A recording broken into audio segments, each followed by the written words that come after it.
Hello, everybody, and welcome to Turn to Page 11, Deep in the Jungle of Doom. I just realized that kind of makes it sound like this podcast is coming to you straight from Deep in the Jungle of Doom. Live from the Jungle of Doom, it is Goosebumps, featuring Reto and Rhaps. And Bobby Moynihan. Musical guest, the ghost of Cher. She's still alive, performing a duet with Cher. What are you going to do to Cher? No. The ghost of Cher just comes back from the future. It's the ghost of Cher's future. Okay. Yeah. The ghost of Cher's future. All right. Okay. Well, I was going to say something Ghost of Scare's future? The ghost of Scare's future lay in present? this book for us. Yes. I Oh my will God. admit, at the end of the last episode, when you said Deep in the Jungle of Doom, I had not yet seen this cover. Yes. And it evoked a completely different image in my mind. Yeah. For those of you who haven't possibly seen the cover, who've possibly interacted with this exclusively in an audio medium up until this point, let me give you the same experience I just had. You're deep in the Jungle of Doom, by which I mean you are underwater. There's a seaman coming out of an oasis. It's true. He's got some interesting, he's got like dancer posture, you know? He does! He's got a very curved back. His booty is popped out. He looks and very he's- light on his ankles. He could do a samba like that. Yeah. He looks kind of limber. If you have not seen the picture, he looks limber. I'm going to move on from what I was going to say next. It looks like a kind of capoeira or like I'm about to start breakdancing kind of like stance. It's very like, oh, that guy's gonna do something cool. I know it kind of stance. Get the camera. Yeah, 100%. But how about you do something cool and read the Beware page? I will I'm excited about do. the first words. I will do, and I will do it as coolly as I can to live up to this. Beware. Do not read this book from beginning to end. Me, Tarzan, you doomed. You're on a vacation in South America. All ready for some real jungle action, tigers, quicksand swinging on vines? Then you eat some enchanted fruit and start changing into a hideously scaly monster. Now tigers are the least of your worries. You've got to find a way to get back to normal and fast before your friends leave you behind in the jungle of doom. But first, you'll have to escape a lake full of vicious piranha. Or find your way out of an underground cabin. Or take your chances with a tribe of headhunters. You're in control of this scary adventure. You decide what will happen. And you decide how terrifying the scares will be. I did not anticipate the monster was you. I didn't anticipate that either. It's us. It's us with the popped booty and the dancer stance. It's us. I did forget. Wow. I spent that entire 6-month time in Brazil. I learned a lot of capoeira. I've been doing a lot of these kinds of things. I didn't recognize myself in that mirror. I wouldn't pass the monkey test. You know, they know themselves in a mirror at the absolute least. It's true. Before we turn on, however, here to page 1, let me also reinforce that if this is the way you access this podcast, that is to say, if you access this podcast on YouTube exclusively, you should be looking for that in the future on Turn to Page on YouTube. You'll find that linked in the description down below, possibly in a comment, possibly in a card or a tag at the end of the video, all of these kinds of things. But that is the YouTube account you'll be able to find this podcast on in the future. 100% true. 100% true. Oh my God. I forgot. Thank you. That's why I say, hey, if I forget. Reiterate. If you watch on YouTube, there is going to be potentially only one place on YouTube to watch it. So make sure you find that. If it goes away, it's not gone. It's just you're not looking in the right spot anymore. That, and it will always be uploaded on, of course, the streaming websites as well. So make sure to look upon those. Beware, you will not have podcast. Apologies. But alas, let us turn to page Juan. All right, junior explorers. I direct your attention to this magnificent specimen of Bromeliad acmea. On and on the guide Miss Weedle drones. You can't believe you're stuck on a nature study tour.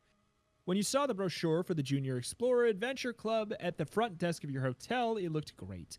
3 days hiking in the jungle with 10 other kids your age and an experienced jungle guide, in quotations. How cool! Come on. You begged your parents. We're in South America and you want me to sit by the pool all day? I can do that at home. Why'd you take me to a foreign country if you don't want to expose me to new things? Now you wish your parents had said no. At least your best friend Zoe is with you on the hike. And even the guide, though the guide is as boring as possible, the jungle is pretty cool. Heavy vines hang crisscross over the trail. Strange and beautiful flowers in deep colors sprout from every side. As you follow behind Zoe, you notice a strange spiky flower with bright blue petals off to the side of the trail. Absent-mindedly, you reach out to touch it. A sudden breeze makes the bright blue petals shiver. The flower screams. You pull your hand back at the last second. Race to page 2. The scream continues. Don't touch that flower! It's only Mrs. Weedle. What's wrong? You ask. Is it poisonous? Does it shoot venom or something cool? Of course not. Miss Weedle huffs. That flower is an endangered species. You could have killed it. She turns and marches back to the front of the group. Wow, that was a close one. Zoe says, brushing the bangs away from her eyes. For a second there, I thought something exciting was actually going to happen. Zoe's cool. Way cool. That's one of the reasons she's your best friend. She has a sarcastic remark for every situation, and she's not scared of anything. That's why you know she's just as anxious as you are to break away from the group and do some real exploring. Just a moment ago, through the trees, you saw something else that was definitely worth checking out. There it is again, off to the right, about 20 yards away. Incredible, your heart skips a beat at what you see. Find out what it is on page 37. About 20 yards off to the right, through the crisscrossing branches and leaves of the jungle, you see a bush. A big bush of vines with feet. That's right, 2 clawed feet carved in stone are sticking out from under the clinging vines. You figure it could be one of those tribal ruins in the jungle you've read about. You heard that there used to be some pretty dangerous tribes of headhunters in the area. You're dying to find out if they still exist. Headhunters shrink people's heads, and they make sacrifices to ancient statues carved in stone. At least that's what you've heard. Miss Weedle would have everyone thinking the most dangerous thing in the jungle was a bee, or maybe an aphid. They eat endangered plants. Zoe. You call up to her. Look out there. There's something weird about that bush. I think we should check it out. I've got an idea. Zoe says with a gleam in her eye. You've been friends with Zoe for almost your entire life, and you know that when you see a gleam in her eye, it means you're about to get into trouble. Usually the fun kind of trouble, but always big trouble. Find out what kind of trouble on page 64. Should call them head shrinkers, more like. Well. Oh, Miss Weedle. Zoe calls out. The group comes to a halt. What was the name of the extremely rare flower you were describing this morning? The one that all the famous scientists are searching for? Which one? Do you mean the Amaryllis keratoleukis? Is it that one with the weird twisting orange petals and blue stem? Zoe asks innocently. Yes, indeed. Mrs. Weedle answers. She starts to wring her fingers excitedly. What about the keratoleukis? I saw it. Zoe nearly shouts. I really did. Where? Mrs. Weedle does a happy little jump. I think it was over there? Zoe says, pointing back down the path. Or maybe it was that way. She says, pointing to the left of the group. We should split up and search for it. You suggest. All the kids start talking at once. Now's your chance to sneak away. Quick, sneak to page 42. You and Zoe dash off the path into the jungle. You hear Mrs. Weedle yelling behind you. Quiet! You can picture her, red-faced and out of breath. All the noise settles down, and Mrs. Weedle starts talking again. You stay very still and listen from your hiding place behind a big tree. We've got 2 good hours of hiking left to go before the campground for tonight. That gives us 3 hours to find that Keratologus. Now everyone, follow me. It worked. They're looking for that flower, and as long as you hook back up with them again later before 3 o'clock, they may never know you're gone. Zoe, did you really see the Keratoloka whatever? No way. She says, grinning from ear to ear. But now we get to explore. You make your way through the dense leaves and vines towards the stone feet that caught your eye before. Here it is, Zoe. You shout. There must be a statue underneath these vines. You both get a good grip on the creeping vines and yank them back. Your blood runs cold at what you see. Rush to page 47. The creeping vines fall to either side of the statue. A hideous gargoyle carved out of gleaming white stone grins at you. It has crazy bulging eyes and long sharp teeth. It looks like some kind of a mutant cat creature. That's really creepy. Zoe says. It gives me the shivers just looking at it. Then you hear something else. It sounds like a low, deep growl. Sounds like it's coming from the statue. You feel a hot blast of stale-smelling air on your face, and that's when you notice bits and pieces of plaster falling away from the statue. What's going on, you think? You shake your head and blink your eyes, but it doesn't help. The great stone beast lifts off one of its clawed forepaws and slices at some vines still clumped around it. They fall in pieces to the ground.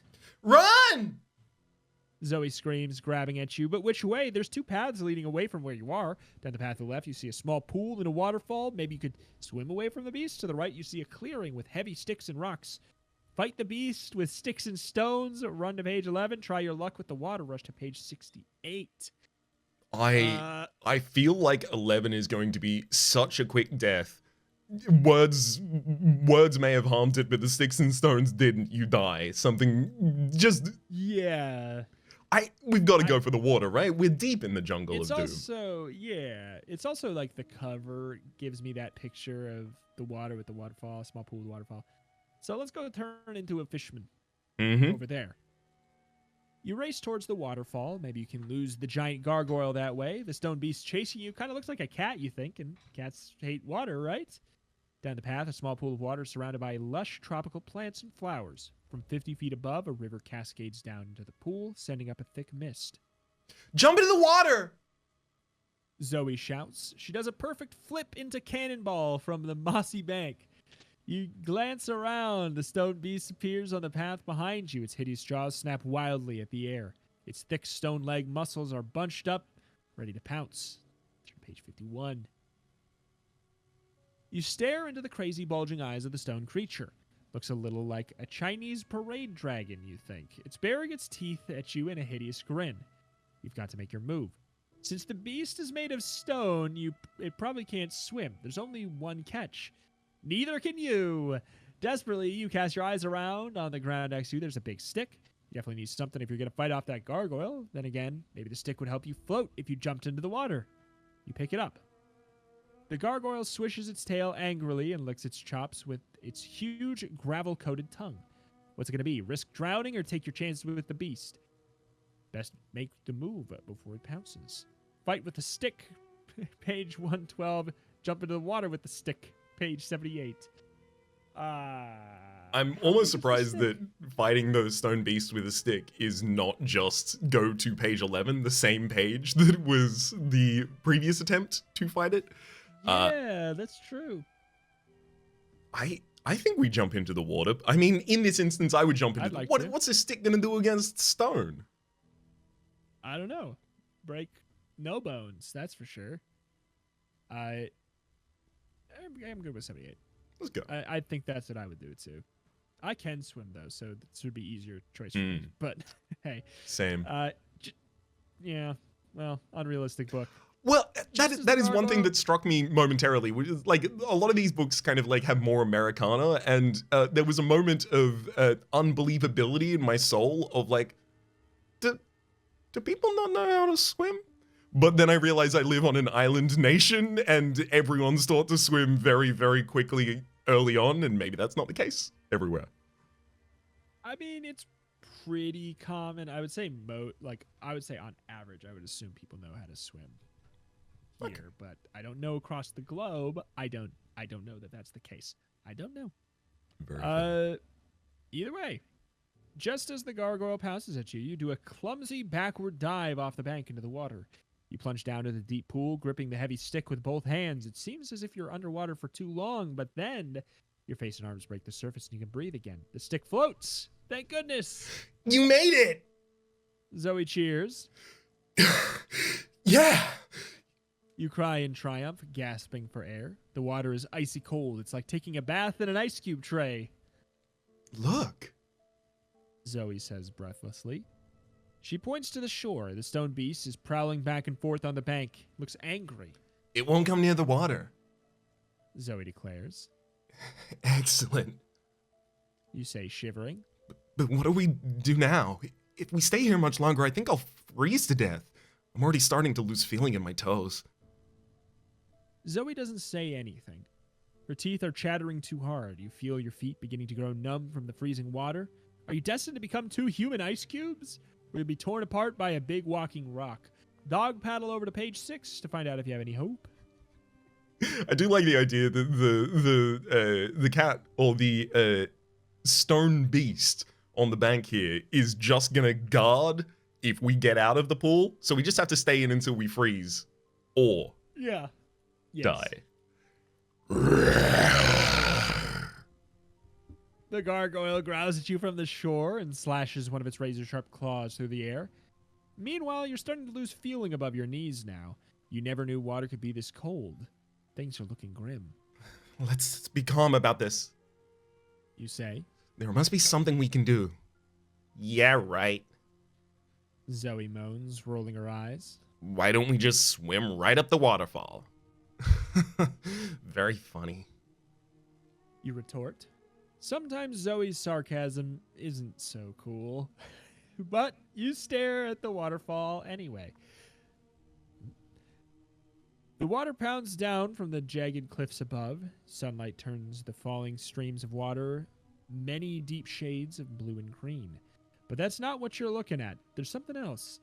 You think you can make out the outline of something behind the waterfall. It's a collectible. Mm-hmm. Something big, something dark. Is it another stone beast? Hurry to page 31 to find out.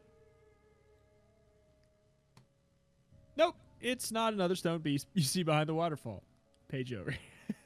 It's a mouth of a cave. We might not be able to go up the waterfall, You say to Zoe. but maybe we can go through it? Come here and look. Clutching your floating stick, you paddle over towards the pounding falls and Misc. Zoe follows you. Cool! Zoe shouts. There's a cave behind the falls. Maybe we can crawl through and find a way out of this mess. You take a deep breath and dive down, stick and all, under the tremendous spray created by the waterfall. The water pushes you down. For a moment, your eyes and ears fill with the pounding foam. When you come up again, you are behind the sheet of water in the mouth of a cave. The sunlight shines through the mist, creating tiny rainbows in the air. It's pretty to look at the pool through the waterfall. The cave behind you isn't nearly so pretty. Dark, jagged rocks cut out from its black mouth. A warm, moist wind blows against your face. Then you feel something slimy brush against your leg underwater. What was that, you think? But before you can think again, it grabs your foot and pulls you under. Quick splash over to page 125. The icy water fills your... What? Wait. The icy water fills your eyes, Yeah. ears, and mouth. Yeah. What? I do not like the sentence that water fills your eyes. I don't like that at all. That Our doesn't eyes feel will later right to me. evaporate on like page 200 something. Yeah, that's interesting. Okay. You gulp for air only to swallow water, cough, and sputter. You thrash your arms, but it feels as if you're sinking. In your panic, you let go of your stick. In your panic, you let go of your stick. Your lungs begin to ache. You open your eyes and try to see what's pulled you under, but it's no good. All you can see is the blurry blue of water. Water everywhere. With one last burst of strength, you shake off the thing that has you by the foot. Gasping for air, you reach to the surface. You look back in terror and see Zoe. She's red-faced and giggling. Zoe! You shout. You know I can't swim. Sorry. She laughs, criminally treading water. You just look so scared staring into the cave like that. I just couldn't resist attempted murder. I'm not scared. You protest. I was just wondering if we'd be able to find a way out. It's so dark in there. Just wondering, huh? Zoe teases. Want me to go first? If you want Zoe to lead, follow on to page 52. If you want to go first, proceed to page 83. We can't go In first because as past- soon as we turn our back on her, she is just going to give us a wedgie and kick us. Like, That's what I was going to say. I trust her more in front of us than behind us, for sure. But also, sometimes the books are like, oh, you want to be a baby, huh? Well, maybe you want his diapers, go home. Come back to this book when you can handle it. It would be hilarious if that was an immediate response to, I want Zoe to lead. Huh? You want someone else to lead instead of yourself? Go back to the want to make the correct choice. Like, I think Yeah, this well, one we'll see. could be good. I think so too. For what it's worth, I think so too. Let's go with 52. Let's do it. Otherwise, she'll just pull her leg again. Do another little old attempty murder. Pull the other one. You know there's no going back. Not with that gargoyle creature outside. The cave is your only hope. You live here now. But still, it's so dark and spooky in there. You go in first, Zoe. You say as you pull yourself out onto the rocks. You gesture towards the creepy cave with one hand. If you're so brave, then you just go right on ahead. Okay, scaredy cat, follow me. She says as she steps into the mouth of the cave. You stay right behind her. You are both dripping wet and shivering, but a warm breeze is blowing through the cave, and it dries you as you go. Your eyes adjust to the darkness filled with water. Jagged rocks line the walls of the cave. You move slowly through the dark. So he tells you when there's a boulder or a ditch, you walk for what feels like an eternity. Then you see something totally unexpected. Light. Look, You shout to Zoe. that must be the way out. Scramble to page 88. Zoe speeds over the rocks towards the bright light. You hurry to keep up. You can't wait to get out of this cave and meet up with your group. Even Mrs. Weedle is sounding pretty good to you right about now. But when you glance up, you see that you have stumbled into some sort of large underground chamber. The light you saw was not from the sun. It was torchlight cast by hundreds of blazing torches that decorate the room you now stand in. Whoa. Zoe murmurs. What is this place? The cavern is so tall that you can't even see the ceiling, but the floor is covered in soft carpets. At the end of the room, a small pyramid rises. Oh, not again. It looks just like the basement of the pyramid building in Seattle. Actually, it looks just like the ones we studied in ancient history class. You whisper, pointing to the pyramid. Yeah, but this isn't history. This is now. Check out that throne. Zoe says in amazement. At the top of the pyramid is a golden throne draped in what appears to be tiger skins. Zoe walks over to it, gaping at the splendid throne, but you're starting to feel nervous. Somebody lit all these torches, and you're not so sure you want to be around when they get back. Too late, Uh-oh. Zoe whispers. Somebody's coming. Who is it? Clue in on page 63. From every corner of the room, from each crevice, dark forms step out of the shadows. They move in, circling you. Some of them are shorter than you, some taller.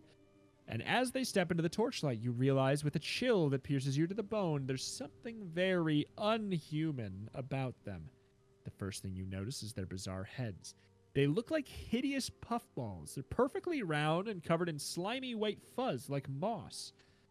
Their eyes are big gelatinous blobs, glossy and white. You're almost too grossed out by their heads to notice, but their bodies are covered with heavy gray rock-like scales instead of skin, as if someone dipped them in glue and rolled them in a gravel pit.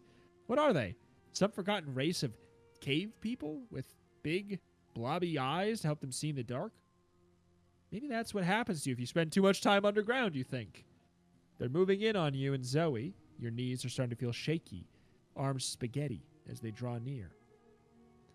Are they friends or enemies? Rest to page 91. So, their heads look like puffballs Yeah. that are perfectly round, And covered in slimy white fuzz. slimy white fuzz. Slimy So it's just the fuzz. head. I think I had the same problem. It's just the head that's covered in the slimy white fuzz. The body, Yes. however, has this chitinous rock material. Exactly. Interesting. I'm having a whale of a time picturing this, but let's find out if they're friend or foe. What do these bizarre cave people want from you? You wonder as they come closer and closer. Look up there! Zoe yells. She points to the pyramid. All of the creatures fall to their knees suddenly. A huge figure appears on the throne at the top of the pyramid. He must be 10 feet tall. His face is covered with strange slimy moss like the others, but it is gold-colored, not white. Huge horns stick out of each side of his big spongy head. He wears a robe of animal skins. Greetings! He booms. He speaks in English. The cave creatures. That's in the book, to be clear. I said that in a way that sometimes I say fake things. That was in the book.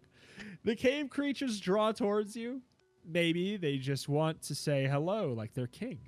Then again, why are they surrounding you if they're friendly? In a flash, you scan the cavern for an escape route. They're all around you. But off to your left, there seems to be a gap. If you make a break for it now, you just might get away from them. Or you could stay and hear what the big king has to say. But who knows? He could be nice, possibly. It's your choice. Make a run for it. Race to 131 to hear the king out. 107. What do you think?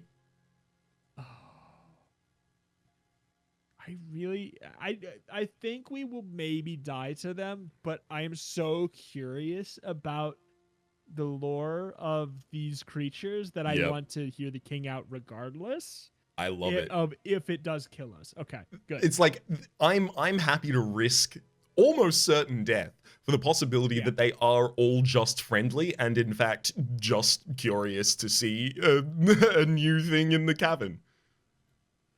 Yeah. I like them. And also I need more physical descriptors. I need to fill out this picture in my head. Mm-hmm. So, 107. You decide to hear what the king has to say. Maybe the king will show us a way out. You whisper to Zoe. Humans, His voice booms through the cavern. come forward. Two of the rock people grab you, one in each arm. Their hands are covered in stone chips. The stones dig into your skin. Ow! You exclaim. Let us go! Zoe cries. The rock people drag you both up to the top of the pyramid. They throw you down at the king's feet. Maybe you should have run when you had the chance. Turn to page 135. The king of the cave people peers down at you. All the features on his face are covered by soft golden fuzz. The thick horns stick out from the sides of his enormous round puffball head. All right, I'm still in the same spot. He is so tall that you're getting a cramp in your neck from looking up at him. We live in this mountain. It is our home. You have trespassed here. He says as he lowers himself majestically to his throne. Zoe interrupts him. Excuse me, Mr. King, sir? I mean, Your Highness, or I mean, whatever your name is. Her face is turning red. Yes. What is it, human? He asks impatiently. We're very sorry to have bursted into your home like this. We know we shouldn't be here. Zoe says, brushing her brown bangs out of her eyes like she always does when she gets nervous. If you'd just kindly show us the way back out, we'll gladly. Ha ha ha ha! Very funny. bellows the king. All the cave creatures start snorting and chuckling. Silence! The king bellows, cutting his subjects off. He leans forward and grabs Zoe by the arm. Find out what happens next on page 116. Oh. Oh. The king gazes into Zoe's face and bellows. If you want us to show you the way out, you're going to have to earn it! He lets go of her and she tumbles back to the ground next to you. I shall set you a task. If you can accomplish it in a certain amount of time, I will let you go free. If you cannot, We're going to just do laundry, pick up dry cleaning, couple groceries. Just a couple errands, just things that he hasn't been able to get around to doing recently, you know? Yeah, They got away from him. It's been a tough week. Please, just a couple things. Just so that I feel like I can start working on the rest of my list. It's too big right now that I just don't feel like starting. So just a couple, please. The relatable king. Yes, the relatable. We love a relatable king. The king shakes his horned head sadly. Your Majesty, what'll happen to us if we can't do it? You ask bravely. I will keep you here as my slaves forever! He roars. All the stone people snort and giggle as if their king just told the best joke ever. The king claps his stony hands 3 times. Bring forth the timepiece. What? He commands. Turn forward to page 120. They just put a big sundial on your chest, Flavor Flav style, but old school. Oh, I like it. 4 servants hurry up the steps of the pyramid with a huge golden cage. Within the cage is an enormous hourglass. They place the timepiece in front of the king. The king points a stony finger at you and Zoe. You must bring me 3 pieces of gold from inside this mountain. His voice echoes through the cavern. You have 1 palooka to find the gold. One what? Zoe asks. 1 palooka. The king answers. It's our unit of time measurement here in the mountain. Pardon me, sir? You interject. But do you know what happens that... Sorry, do you know what that breaks down to in human time? Like hours and minutes, maybe? You tap on your watch to show him what you're talking about. I don't know. The king snaps. Here, take my pocket timepiece. He hands you a beautiful little hourglass in a silver box. It's so small that it fits right in your hand. It was a gift from my mother. What? The king says, bowing his head. If you lose it, I will boil you in lava. He doesn't look like he's joking either. On the count of 3, we will flip the timepieces together. 1, 2... Quick turn to page 3. I love this guy. Me too. The fact, I don't know. The fact that was a gift from my mother. Here you go. I will trust it to you. 3 gold pieces. I'll be good. Everything will be fine. I like him. He's got spunk. Yeah, he is constantly flitting back and forth between attempting to propose the role of a king as well as actually trying to do kind of like the honor befitting of one. And I kind of like that little oscillation he's dealing with here. It's true. And a little bit of vulnerable opening up about the gift from his mother and trusting it with it. I don't know. That's going to be a I clue. I got that locked away in my old brain box just in case. Lock it in there. Quick. We only have 1 palooka. Let's go to page 3. 3! Oh, it was page 3. I see. The king claps his hand 3 times, and the servants flip the timepiece over. You do the same thing with the miniature timepiece in your hand. The sand pours through the glass. You tuck the baby hourglass into your shirt pocket, and it fits perfectly. You have 1 palooka. Now, bring me 3 pieces of gold. The king bellows. You glance around the chamber. There are tunnels everywhere. Come on! You shout at Zoe. Let's go! The two of you head for the biggest tunnel leading away from the chamber. You have one palooka to find the gold. Just how long is a palooka anyways, you wonder? Flip to page 58 to start your quest. Ooh. You and Zoe race down the big tunnel. Where are we gonna find gold? You wonder aloud to Zoe. I don't know. Zoe replies. It's not like your average scavenger hunt. Gold's pretty hard to come by. The tunnel is wide and well lit by lanterns that hang from the walls about every 5 feet. Smaller tunnels branch off to the sides of the main tunnel. Quick, let's take this one. Zoe chooses. She's pointing to a tunnel that curves downward. There might be some gold deeper down to the center of the earth. Above you, you see a tunnel that goes straight up. There's a ladder cut into the stone. Want to take the tunnel that goes down? 14. Ladder above you, 98 instead. I mean... So here's the two contrasting pieces of information. One, looking for the right minerals, you want to go to certain layers below the earth. About it's like between 50 and 60 below the earth is where you're going to find the largest concentration of gold. Obviously in the first chunk. But exactly. The contrast against that is that the cave folk who seem to love gold would probably have found that. And maybe they wouldn't have found gold that is nearer to the surface, which they appear to be taking refuge from. Maybe they can't go in the sun, and that's the reason they're taking dwelling down here. In which case... Could be. Service? I don't know. I'm happy with either. This is 50-50 for me. I'm fine with going up because I will add another piece of datum. That is the foreshadowing of him saying not to drop the hourglass into lava, which we are certainly more likely to find deeper in the earth. Mm-hmm. A good point well made. I would assume. So I feel like there's a little bit of datum saying go up, silly.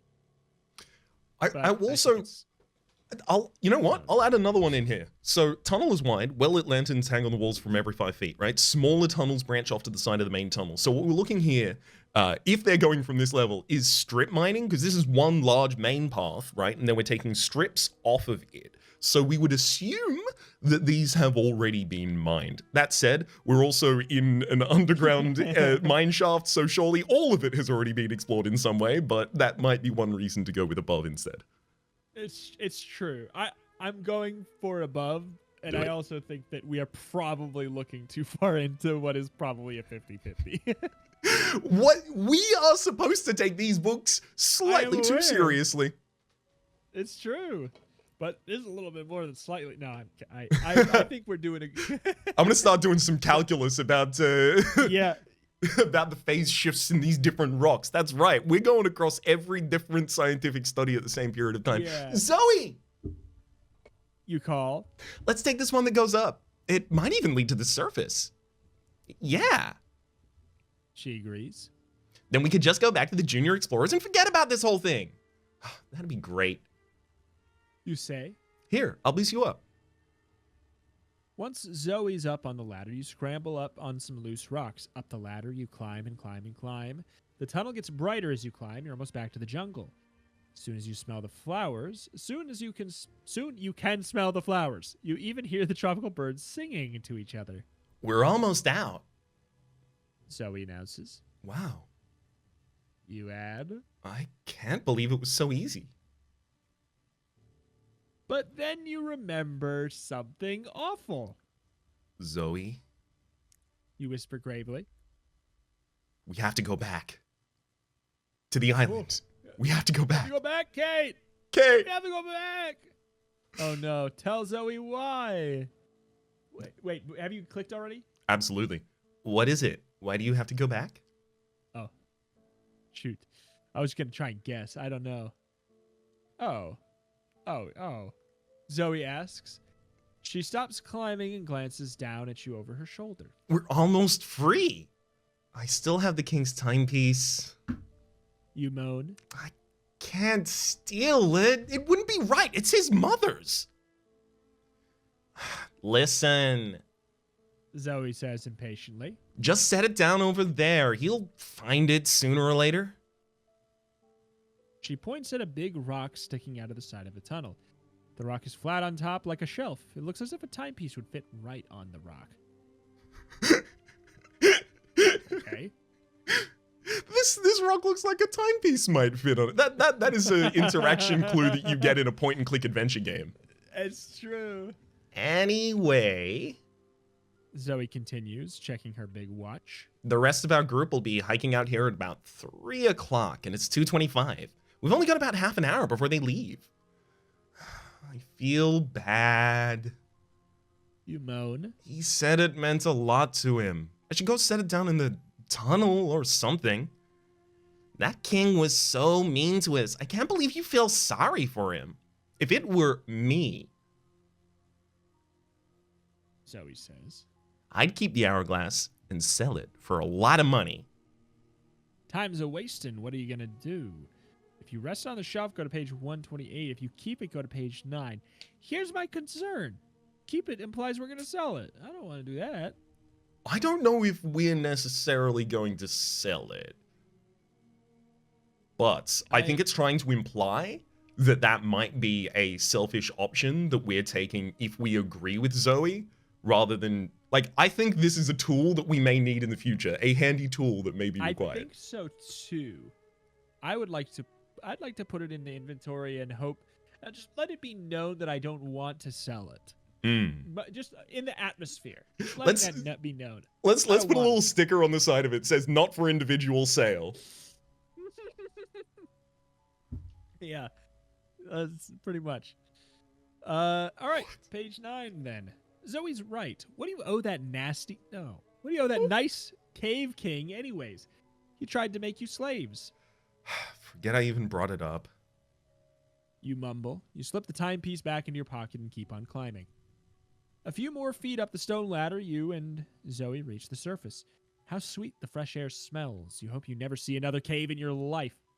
Together, you and Zoe find your way back to the junior explorers. They're not too hard to find. They make so much noise, talking and shouting.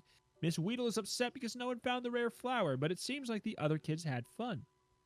You keep the timepiece hidden during the rest of the day until after dinner, when you inspect it by the light of your lantern.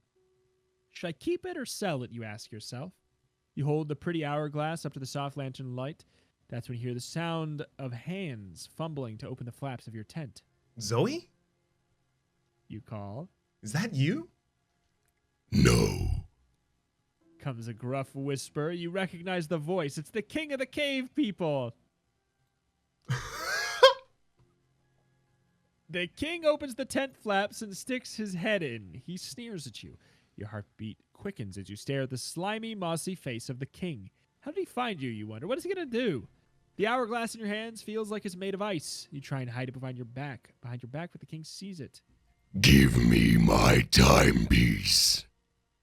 He commands.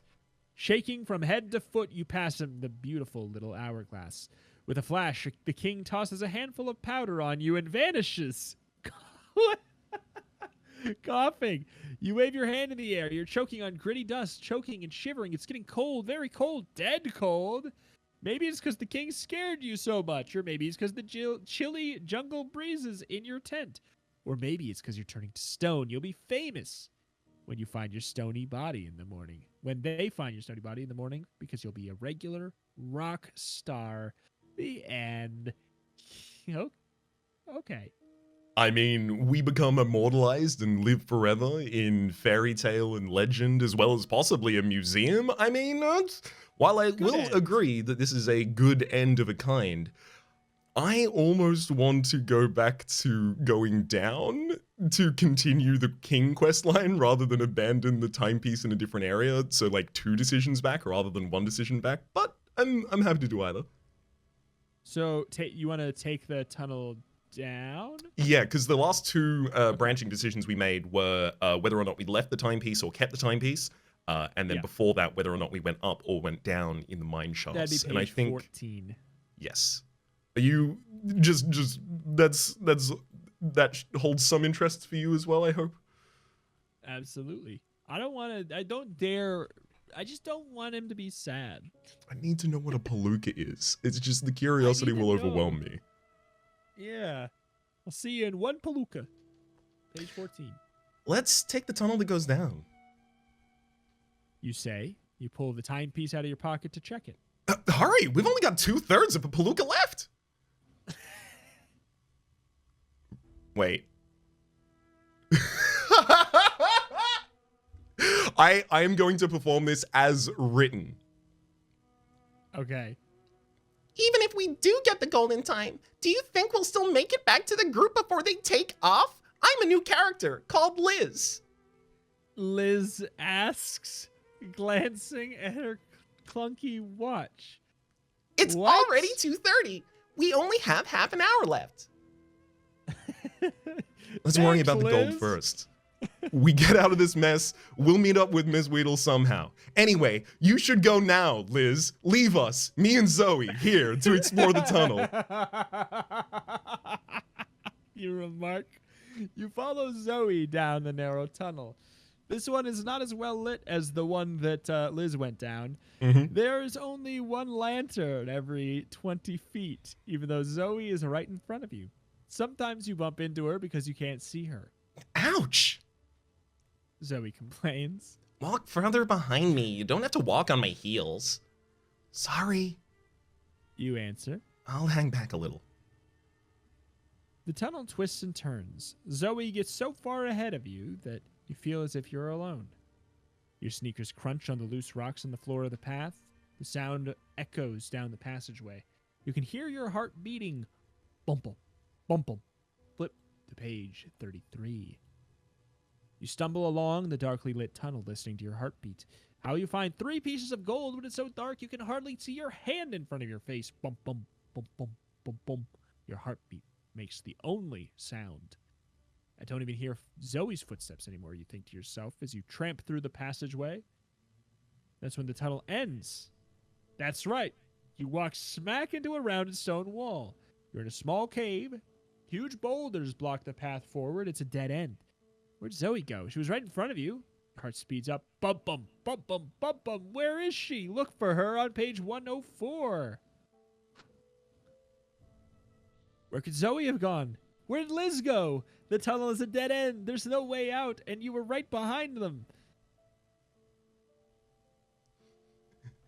Zoe! You call? Zoe, where are you? Where are you? Oh, I see. Your voice echoes back. That's when you notice the tip of a shoe sticking out from behind a boulder over to the left.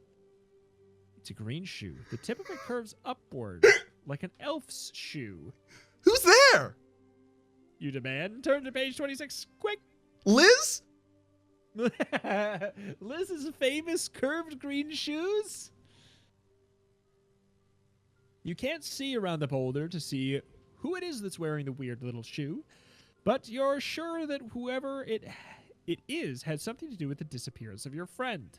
Who's there? You repeat? Just me, your friendly neighborhood troll. A tiny man steps out from behind the rock. He carries a bright lantern that casts a flood of light in the tiny chamber. The troll is wearing a cute little mountain climber's outfit, complete with lederhosen and striped white and green stockings. A white beard covers his wrinkled face. He looks like he could be a tiny clown, but has an evil expression on his face, unlike many clowns. His mouth is set in a hard line, and his eyes, you realize with shock, are red. Where's my friend?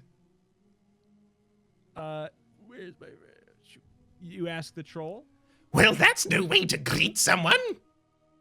The fellow snaps. He walks over to you. He comes up to your waist. My name's Cronby. What's yours?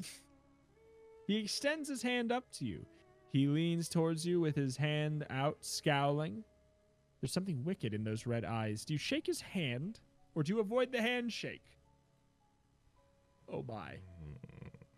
Cronby. He's got a cute outfit. I mean, this is just like... This... It said multiple times There's something weird about this son of a gun. He looks evil. Mm-hmm. His You eyes shake are his red. hand. Mouth is set in a It's hard like- line. Really, everything is saying, don't trust this creature. And that makes me be like, that's a little too obvious. Exactly. Although, like, some part of me thinks, like, if you shake his hand, maybe you get teleported away, because, like, Zoe going ahead bravely would have shaken the hand of this character. Although we would have heard them introduce themselves. You know what? We're not supposed to go to that level. Let's just shake the hand of this kindly little, cute little mountain climber outfit troll. Great. Let's go ahead at page 29. You don't want to be rude, so you lean down to shake his hand. As you're shaking his hand, the troll gazes into your eyes and smiles a slow, menacing smile. It's probably good. It's probably fine. Why, those eyes aren't so bad after all, you think to yourself. I can see my reflection in them, and there's something else. You gaze deeper into the troll's twirling red eyes. There's your mom and your dad. There's your house. What are they doing in there? Your eyes twist you around. You feel dizzy. The rocks of the cave are spinning, yet you search deeper into his eyes. Your mom and dad are crying. They're crying over someone. You look deeper, deeper, deeper into the red eyes. They're crying over you because they'll never see you again. While you've been gazing here deeper and deeper into the tiny man's eyes, he's been hypnotizing you. He has made you his slave for the rest of your life. Too bad you couldn't resist the handshake, because now you'll never be able to resist anything the troll tells you to do. Anything? The end. The Well- end. Here I thought I was making friends with someone who might be able to give us a little bit of information about the goal, but no, we just walked into a trap that was clearly labeled. Yeah, that's just... Don't press the button. I mean, I pressed the they button. wouldn't put... That's just too obvious, though. I slam on the button 10 times. It's just some of the books are like, why would you pick the obvious thing? And then some of the books are like, pick the obvious thing. It's always so tricky to balance that thought process. Mm-hmm. of like, Thankfully, is we've this- already got our like 0 death run, so we don't have to be perfect It's from true, here on we're out. good. We can just enjoy that this goblin man, this little gnome dude, this troll guy, absolutely did exactly what it said on the tin. He was evil, and his eyes were the focus of that evil. Don't know what I expected. Deaddove.jpg. Which is Exactly. the encounter with this 81. Thank you muchly. Cronby. It's me, Cronby. Nice to meet you, Cranby. You say to the troll, bearing your hands in your pockets. Have you seen my friend Zoe? The troll wrinkles up his brow as if he's thinking very hard. Is she about this tall? He says, holding up a hand to exactly Zoe's height. With freckles in her face, not very good manners. Yeah, that sounds like her. You nod. Yes. Cronby says, sticking his hands in his pockets and imitating you. I saw the way which she went. Where is she? You demand. The troll sits down on top of a small rock and crosses his legs. I'll tell you where she went if you tell me what you're doing down here. It's not often we see human kids down here. He says with curiosity. To make a long story short, You explain. we were chased inside the waterfall, and now we have to find 3 gold pieces for the king, or we'll be turned into slaves. Ooh, you must be scared. He whispers. No, I'm not scared at all. You say with confidence. Not scared at all, eh? Cronby says, his eyes red glimmering. Wait. Well? glimmering. You're in luck. Look what I have here. Flip to page 71 to see what he's got. Ooh. In Cronby's tiny fist are 2 little nuggets of shimmering gold. Wow. If you could get them from the troll, you'd be more than halfway home. I'll play you for the gold. Cronby bargains. Play what? Well, since you're not scared of anything, I ask you a question about something really scary. If you get the question right, you get the gold, and I'll show you where your friend is. Something really scary, eh? Something that perhaps will give you goosebumps. Chance. Ooh. I feel like it might be another self-referential moment. We'll see. He does know about Zoe. And what if I get the question wrong? You ask. Well, then I get to keep the gold and your friend. The troll has an evil glint to his eye. You see, I like to eat human beings. They're so chewy. If you lose, you'll have to help me carry Zoe to my kitchen. She's far too heavy for me to carry by myself. He just said the thing. He said the quiet part out loud. Yeah. It's like, I like to eat human beings because they're chewy. I like to eat human beings. Help me eat your friend. Help me eat your human being friend. I love the setup for it being, you see. Like, oh, you'll understand as long as I explain this to you. Yes. They're chewy. That's obvious. Sorry. I didn't consider that they might be chewy. Humans like chewy texture, yes? Perchance, like a chewing gum, something like that. People love to eat that. He giggles in anticipation. No way! You shout. You'd never bet on your best friend's life. But I'm afraid you have no choice. The troll whispers. How will you save her? You don't even know where she is. Cronby throws his head back and laughs. The troll is right. You must play. Go to page 15 to decide your fate and Zoe's. Cronby says, leaning up against the boulder. Let me think. Don't think for too long. You tell him, pulling the hourglass out of your pocket. I've only got a third of a palooka left. Okay. If you're so brave, The troll says. then you must read lots of scary books. Have you ever heard of R.L. Stine and the Turn to Page podcast? Turn to Page cast on Twitter. Oh. Of course! You shout.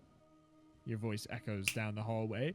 You're a Goosebumps expert, so obviously you have shared the Turn to Page podcast with all of your friends. You're going to ace this question.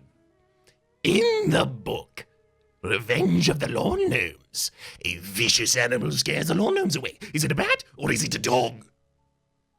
Easy, you think to yourself. I would assume it's a dog, but It's I haven't totally read got to that be a book. dog, right? It's Yeah, unfortunately, gotta that be, one was not a choose your own adventure, so we didn't choose any adventures yeah. If they're lawn gnomes, I'm thinking dog. in it. Mm-hmm. If it's not, I'm upset. You know what? All right. It's so got to be dog that if we're wrong, actually the book was wrong and it should have been a dog. That's where I'm at. Let's go to page 30. Obviously, it was a dog. Joe and Mindy's dog, Buster. You say with confidence. You watch as the troll's face turns scarlet. His skin almost matches the fiery color in his eyes. No, no, no, no. He screams. You mean I got it wrong? You gasp. No, no. You got it right. I made the question too easy. Excellent. You did it. No, no, no. Cronby screeches, throwing his body on the ground and hammering it with his throwing his body on the ground and hammering it with his tiny fists. Mm-hmm. I haven't had a meal in 20 years. The troll moans. That's your problem. I won fair and square. You declare. Now show me where Zoe is and give me my gold. Why don't you give me one last chance? We could bet for another piece of gold. He wheedles. That way you could have all three and you could go free. You hesitate. I don't know. Come on, it'll be fun. He pleads. I'll ask you another R.L. Stine question. After all, time is running out. It's a hard call, but you're down to probably, like a fourth of Palooka? So you have to make a decision. Do you bet for a third piece of gold, or do you grab Zoe and the 2 pieces of gold and get away from the troll? I mean, this is I'm metagaming. This is feeling like we're getting near the end of this path. Because all of the deaths have been, pretty much, 1-page bops, Mm-hmm. and we've not strayed too far, and we've been going for like an hour. I feel like we're getting close. So, where else would we would just find another piece of gold really quick? I feel like if the goal truly is going to be to get 3 pieces of gold, I think that this is fine. Strangely, for similar meta reckoning, I feel almost exactly the opposite. But let's go with yours. Oh, Let's bet for this third piece. Why? Wait. Well, so my meta version of it is they introduced the complication being the loss of Zoe, and then in doing so, they resolve that complication as well as the other complication of your 3 pieces of gold same time. That seems a little too dense for the storytelling of Goosebumps. It seems like they would have like an additional piece of gold falls out of the bottom of the hourglass or something like that. And it seems like this might give him another opportunity to trick us. However, he is saying that he'll ask us a question, and it's possible that we just get the question right and leave. I'm down to try it. Okay? I mean, okay. We're on page 114. Okay, we'll give it a shot. We die. Whatever. Exactly. Okay. Okay, you announce. I accept your challenge. Good. Cronby says. And if you get it right, I'll give you 3 pieces of gold and you and Zoe will go free. But if you lose, though... He rubs his hands together greedily. I get to keep both you and Zoe. Gulp. What's the question? You ask. In your head, you're trying to remember every Goosebumps book you've ever read. All the ones, in the turn to page canon. But hey,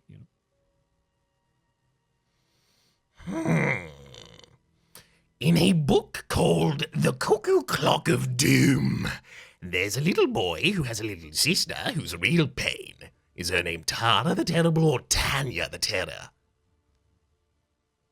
The question is harder, but you know the answer. Okay. I don't think we played this one either. But no, Tara seems the Cuckoo nice. Clock of Doom did come up in another book, and I'm trying to. That came up in the. I don't know if it was TikTok You're Dead or in the museum, or not in the museum part, like the one where we had the clock with the 3 colors on it. I can't remember I don't think this came up. Yeah. I'm good with Tara the Terrible. I'm good to give it a shot. All right. You said that's the one that sounded good, right? Did indeed. The little sister is named Tara the Terrible. You declare with pride. The troll jumps up and down. I can't believe it! You got it right again! You jump up into the air. You did it! Hand over my gold! You command Cronby.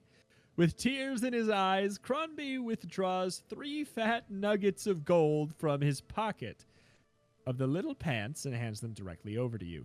Interestingly, previously there were 2 small, tiny nuggets of gold within his hand, so we're getting bigger nuggets as well. They sell for 10k.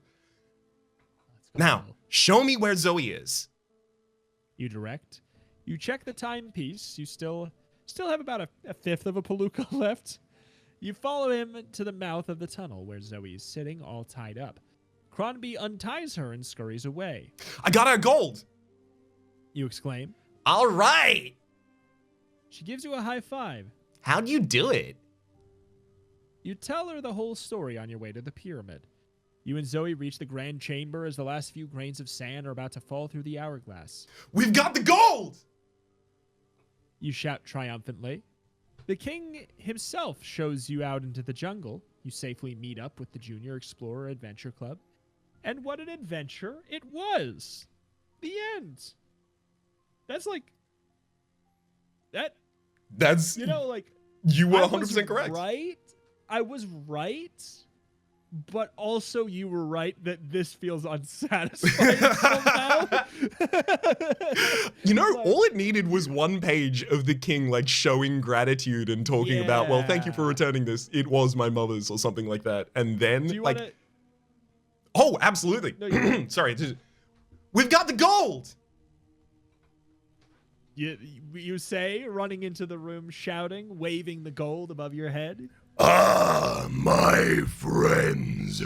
New friends for our whole community. You see, that gold powers the transformers deep within the earth that keep this globe spinning. You've saved the world.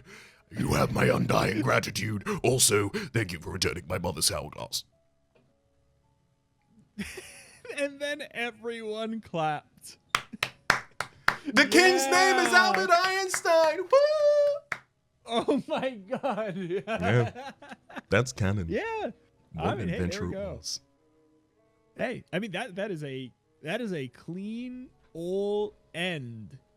Mm-hmm. Ain't it just? I do also like that, while initially I had the wrong thought of, what it was going to do with Deep in the Jungle, and then thought I was correcting myself back to Sea Monster when I saw the Sea Monster on the cover, Deep in the Jungle underwater. Again, it juked me, and we went underground, deep in the jungle. We never saw any of that sea monster stuff. Unless we're supposed to believe that maybe like under those puffball heads, like they look like the thing up top, but I just don't think so. I don't know. I have no idea. I don't get it. But I liked it anyways. The king, I love it. I'm taking that character with me to my grave. Mm-hmm. Maluka, I'm never letting that one go. Keeping that forever. I will keep that until I have no more Palookas left in my life. It's just my like last Palooka. Oh, so it's going to be an insert for any verb, effectively, in that instance. No. Until my last my last hour, my dying breath during my final Palooka. Yes, that makes more sense to me. The idea that you would possibly use Palooka as like the Smurf substitute would probably be too much, but making it as specific as like an unknown unit of time. Like some people say like, oh, in umpteen minutes or something like that. There's just like a vague amount of minutes. In a Palooka. I'll see you in a Palooka. I'll be there in a Palooka. Yeah, I mean, you can't I'll be really there in plan Palooka, around it, yeah. but it is an effective unit. Exactly. It sure as heck is. It's a unit that measures the inability to measure itself. Exactly. It's usable. That's what I like about it. It's actually usable in niche scenarios, but hey. And we had exactly enough time to do, like, literally the last few grains of sand are about to fall through the hourglass. Exactly one Palooka it took us to get this gold. So, you know what? We actually do have a measurement for the unit of time that a Palooka is, with reference to human time. In specific, it is exactly how long it takes a human to find 3 nuggets of gold after answering 2 questions about R.L. Stine's Goosebumps series. Yeah, it's true, because that could have taken you any amount of time in real life, depending on how slow you read, if you know the question, everything like that. So it's based on a measure of actions, not by an actual finite amount. It is a variable time in multiple ways in this scenario. But I had a segue that I lost, but let's just say we need your help. We need your help with something, and before I forget about it. So there is easy access to the first 22 books of Give Yourself Goosebumps, but there's 42 books total in the Give Yourself Goosebumps series. If you have any lead on how we can access, easily the remaining books, because they're very hard to find. I don't know that they're like necessarily that expensive per se when they show up or anything. They're very hard to find. So if anybody knows of a way, especially like online or something, to access them in the way that we've been accessing these in like a PDF or something like that, we are desperate. We are desperate. So turntopagecast@gmail.com is the email for where to give us like leads on how to do that, or you can reply to us or send us a message on Twitter, turntopagecast on Twitter. Either of those, if you know of how to do that so that we can continue on past 22, or if you know how to access the special edition books of Give Yourself Goosebumps as well, that is a similar thing that we are very much actively looking for so we can continue on with this series. Otherwise, we do have other series we are interested in doing, but yeah, just if you have a lead on that, we are looking. We've been looking for a Palooka. Much, much appreciated, please and thank you. Please. Oh, I'm desperate. I'm begging you. I can't go on without it. I mean, it would be nice because I mean, like I think the series, the format of the podcast and this specific series seems like it works well. I mean, maybe we'll find something better in the future, even but I think it works well. So I would love to finish, Halo finish the fight on Give Yourself Goosebumps if we are given that opportunity. Especially considering a lot of the ones in the later run, the 23 to 42, are returns to earlier settings that we've seen. Yeah. Which, oh my god, it would be so good to be able to see Bob from the carnival again, from the horror carnival at the very start. Exactly. Oh, what if we saw the king again? Help us see the Big king Al. again if you can. Yeah, help us see the King, Big Al. I don't know, the Magician. Let's see. The Gotta be jugglers, good the three jugglers who all have one voice. Yes, the three jugglers with the one voice. All of that. I would love to return to those if we can. But again, if you have a lead, if you want to help us do research on that, we've been having issues finding anything. So any extra hands, even helping with the research element of it, would be so appreciated. So we can keep doing this. That it would be absurd. But alas, this has been a good time. I enjoyed this one. It felt like a little bit more classic in the sense that the winding deaths and ends were like, they were more familiar. I felt like we got to go for a long time without really like getting, like, God, how far back do we have to go to, like, it's. I will say it was kind of refreshing. I like both versions for different days, but it was refreshing today to not be like, okay, we have to go back like 6 to see if we're not gonna die. Like that was nice. Yeah, this seemed like, even in its setup from the Beware page, as though it was intending to have multiple different explicitly discrete paths, whereas a lot of the other ones that we've played that were trying to do something a bit more intricate were trying to loop the same paths back into one another, which does occasionally have a bad result when, one of the paths ends in only bad endings and you have to move back a full hour, which is a super enjoyable experience to ultimately get to the end of, but it can become a touch laborious when you're intending to be completionistic about the route. 100%. But speaking of being completionistic, we've completed the episode. Congratulations. A reminder, it is on all the streaming websites. If you would, be so kind as to leave a review over on those sites, it would be wonderful. It helps, with this discoverability. The best way to help this grow is, of course, going to be sharing it with anyone that you think would be interested in it. A friend, a loved one, somebody you want to scare the pants off of. That sounds like I'm saying you use this to, like, no. Share this with your friends. Are you interested in somebody? Give them this podcast. It works great as an opening line on Tinder. Exactly. Please share this podcast on Tinder. Please, thank you. That's how we will grow.